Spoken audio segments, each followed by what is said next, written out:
सच में कहूं तो एक कॉलेज के लिए वो जगह बहुत ही ज्यादा सुनसान थी, घने जंगल से घिरा हुआ, जिसमें हर तरह के मांसाहारी जंगली जानवर बसते हैं। कॉलेज के अंदर ही कितनी बार हमें तेंदुए, हिरन, चीते दिख जाते थे। हमें एक तरह से उनकी आदत सी भी हो गई थी। शायद इसलिए हम लोग 7 बजे के बाद कैंपस में कम ही निकलते थे, खासकर कि अंधेरे में आए दिन लोगों के मारे जाने या फिर लोगों पर जानवरों के हमले के किस्से सुनने को मिलते थे। इन सब के बावजूद कॉलेज में या फिर बाहर मस्ती करने से कोई भी नहीं चुकता था। कॉलेज से थोड़ा दूर, थोड़े सुनसान में सुधोवाला नाम की एक जगह थी, जहां कॉलेज के काफी लोग जाया करते थे। वहां पर एक ढाबा हुआ करता था जो कि बहुत बढ़िया खाना बनाता था और रात भर खुला रहता था। यह हमारे कॉलेज से काफी दूर था, लेकिन रात के अंधेरे में जंगलों के बीच वहां जाकर 2 बजे रात को मैगी और रोल खाने का मजा ही कुछ और था। लगभग पूरा ही कॉलेज वहां जाता था। वैसे भी एक टाइम के बाद कॉलेज की कैंटीन का खाना बहुत ही बेस्वाद और बोर हो जाता है। रात को वहां हमेशा भीड़ ही लगी रहती थी। कॉलेज से देर रात को 3-4 या फिर 7-8 लोगों का झुंड बनाकर पैदल चलते हुए सुधोवाला की तरफ उस ढाबे पर जाते थे। रात को 11 बजे के बाद से ही वो सुनसान सड़क हमारे कॉलेज के लोगों से ही थोड़ी भरी भरी से रहती थी। हमारे ग्रुप में 6 लोग थे, मैं यानी अभिरल, नवीन, विवेक, बंसी, आरुष और अनन्या। हम लोग कॉलेज के फर्स्ट ईयर से ही साथ में ही थे और अब हम लोग 3rd ईयर में थे। एक ही क्लास में होने के साथ साथ हम लोगों की कमरे भी हॉस्टल में अगल बगल में ही थे। सिर्फ अनन्या को छोड़कर वो लेडीज हॉस्टल में रहती थी, जो कि हमारे कॉलेज के अंदर ही था। वैसे तो कॉलेज में खाना पीना, खेलना कूदना, किसी भी चीज की कमी नहीं थी, पर फिर भी हम लोग लगभग रोज बाहर निकल ही जाते थे सुधोवाला ढाबे की तरफ। तो उस दिन भी हम लोगों ने ढाबे पर जाने का फैसला किया। कैंटीन में खाना कुछ खास नहीं बना था और हम लोगों को बाहर जाने का फिर से बहाना मिल गया था। तो करीब 1 बजे हम लोग कॉलेज के गेट के बाहर निकले।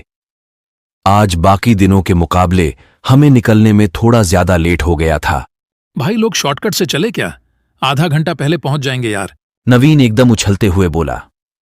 सुधोवाला ढाबे पर जाने का एक शॉर्टकट भी था, जंगलों के बीच से होते हुए। बिल्कुल सुनसान, और वहां कोई रोड भी नहीं थी। सिर्फ एक पतला सा कच्चा रास्ता था जो सीधा ढाबे पर खुलता था, पर वो इतना ज्यादा सुनसान था कि लोग वो रास्ता लेने से डरते थे। वो रास्ता असल में रोड वाले रास्ते से काफी छोटा था। नहीं यार, आराम से रोड पे वॉक करते हुए चलते हैं ना? मैंने और अनन्या ने एक दूसरे को देखते हुए बोला। अरे यार जल्दी करो, जो भी करना है, शाम से कुछ नहीं खाया। बंसी ने थोड़ा झुंझुलाते हुए कहा। रोड से भी चल सकते हैं, बस उस दिन की तरह लौटने में 5 ना बज जाए। विवेक ने आवाज में चिंता जताते हुए कहा। हमने आपस में तय किया कि शॉर्टकट से ही चलते हैं। वैसे भी हम 6 लोग थे और डरने की ऐसी कोई बात हमें लगी नहीं। बस डर था तो जंगली जानवरों का। लेकिन हमने तय किया कि हम आराम से, बिना आवाज किए उस कच्चे रास्ते को पार करेंगे। वो कच्चा रास्ता एक अजीब से सपने में चलने जैसा था। दोनों तरफ घने पेड़, मिट्टी का रास्ता, कुछ जुगनों की रोशनी और लगातार आवाज झिंगूर की। वो झिंगूर की लगातार आवाज उस जंगल की शांति को और ज्यादा गहरा कर रही थी। डरते डरते हम लोग बिना ज्यादा आवाज किए 6 किलोमीटर चलकर उस ढाबे तक पहुंचे। हालांकि ये रास्ता रोड वाले रास्ते से काफी छोटा था, पर क्योंकि हम बिना ज्यादा बोले वहां तक पहुंचे थे, तो वो दूरी थोड़ी महसूस हो रही थी। ढाबे पर पहुंचते ही हमारी भूख और बढ़ चुकी थी और हमने तुरंत ऑर्डर करना शुरू किया। बंसी बोला। देखा, आराम से पहुंच गए ना, बेकार ही तुम लोग। चलो अब जल्दी वहां बैठते हैं, वरना खड़े होकर खाना पड़ेगा। आज तो चिकन टिक्का और पराठा खाऊंगा मैं। अरे परसों ही तो खाया था तुमने। हाँ, और काफी अच्छा था वो। ढाबा हर दिन की तरह भरा हुआ था और हमने भी उस दिन कुछ ज्यादा ही खाया। खाने के बाद हम लोग फिर से जाने को तैयार थे, वो भी उसी कच्चे रास्ते से। पता नहीं क्यों, लेकिन लौटते वक्त किसी ने एक दूसरे से बिना कुछ पूछे ही उस कच्चे रास्ते पर जाने लगे, मानो जैसे कि सबने सोच ही रखा हो कि लौटना भी वैसे ही है जिस रास्ते से आए थे, ये कुछ अनकही सी बात थी।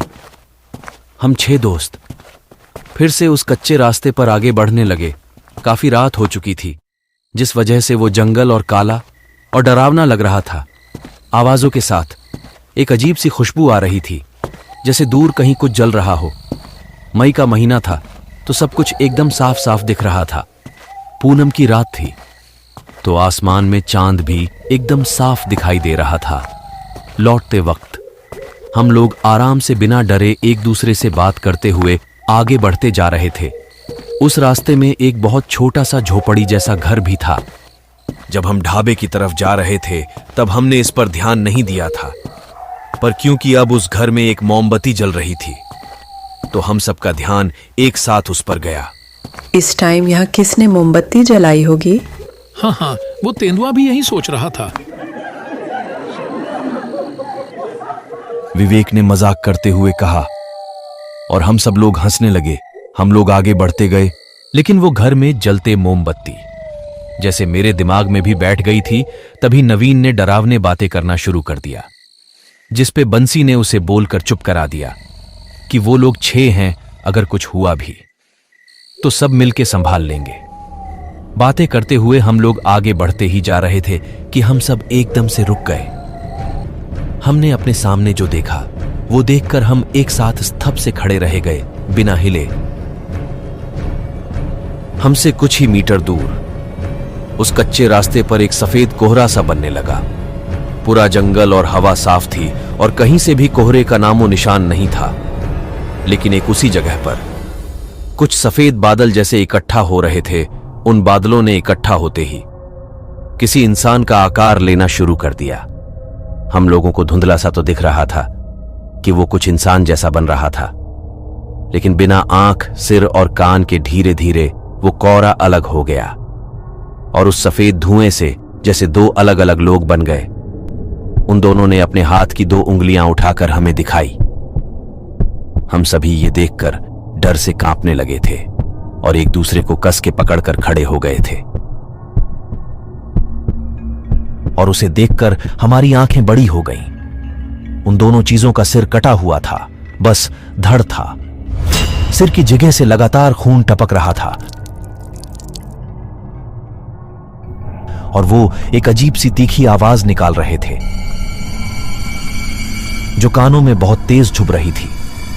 हम लोगों ने अपने कान बंद कर लिए और नीचे देखने लगे। वो चीज जैसे हमें 2 नंबर अपनी उंगलियों से दिखाकर कुछ कहना चाह रही थी। ये समझने की हम में से किसी में हिम्मत नहीं थी। हम सब ने एक साथ पीछे मुड़कर भागना शुरू कर दिया और बिना किसी को देखे हम बस रोड की तरफ भागने लगे। थोड़ी दूर बाएं जाते ही एक रास्ता रोड की तरफ कटता था। हम लोग इसी रास्ते पर चढ़कर रोड पर पहुंचे और भागते ही रहे। हमारे अंदर पता नहीं इतनी ताकत कैसे आई कि हम लगातार भागते ही रहे। रोड पर फिर भी थोड़ा उजाला था, लेकिन तब भी हमने पीछे मुड़कर एक बार भी नहीं देखा। हम हांफते हांफते हॉस्टल पहुंचे और कमरे में जाकर ही एक दूसरे को देखा। हमें समझ में नहीं आया कि बात शुरू कहां से करें। हम सब एकदम हिल चुके थे। अरे अनन्या कहां है? मैंने एकदम से चौंकते हुए कहा। वो क्या करती? लेडीज हॉस्टल में निकल गई होगी। नवीन ने हांफते हुए ही जवाब दिया। लेडीज हॉस्टल हमारे हॉस्टल के पीछे ही था। हम सब लोग इतने डर गए थे कि एक ही रूम में जमीन पर ही सो गए। अगले दिन जब हम क्लास में पहुंचे तो अनन्या क्लास में भी नहीं थी। हमें लगा कि डर और थकावट की वजह से वो अपने हॉस्टल में ही आराम कर रही होगी। उसे कॉल भी किया पर उसने फोन नहीं उठाया। क्लास में तभी अचानक एक शोर सा हुआ और सब लोग बाहर की तरफ भागने लगे। हम लोग भी सबके साथ बाहर की ओर गए। बास्केटबॉल कोर्ट पर एक भीड़ सी लगी हुई थी और कॉलेज के सिक्योरिटी वाले डंडे से जोर जोर से जमीन पर मार रहे थे और हवा में गोली चला रहे थे। ये कोई नई बात नहीं थी हमारे लिए। कॉलेज में जंगली जानवरों की अक्सर आ जाने पर यह सब होता ही था। लेकिन जैसे ही हम भीड़ को चीरते हुए अंदर घुसे तो जो हमने देखा उसे देखकर हमारी एक साथ चीख निकल गई। एक तेंदुआ अनन्या के कटे हुए सर को नोच रहा था और उसकी गर्दन से बहते खून को चाट रहा था। मैं एकदम ठंडा हो चुका था और ये देखकर जमीन पर गिर गया। हम लोग दौड़ते हुए तो आ गए थे वापस, पर क्या अनन्या वहीं छूट गई थी? क्या हुआ ये हमें आज तक पता नहीं चल पाया। मैंने अपनी उस दिन कच्चे रास्ते वाली बात कुछ सीनियर्स को बताई तो उन्होंने बताया कि ये तो बहुत पहले से 2 से 4 बजे के बीच होता है, उस शॉर्टकट वाले रास्ते पर। बस उस बात को 1 साल हो चुका है, मगर अभी भी वो रात मुझे हिलाकर रख देती है। कुछ ही दिनों पहले एक सिक्योरिटी वाले ने मुझे बताया कि अब उस कच्चे रास्ते पर 2 नहीं 3 भूत दिखते हैं। वो तीसरा सरकटा भूत अनन्या का है।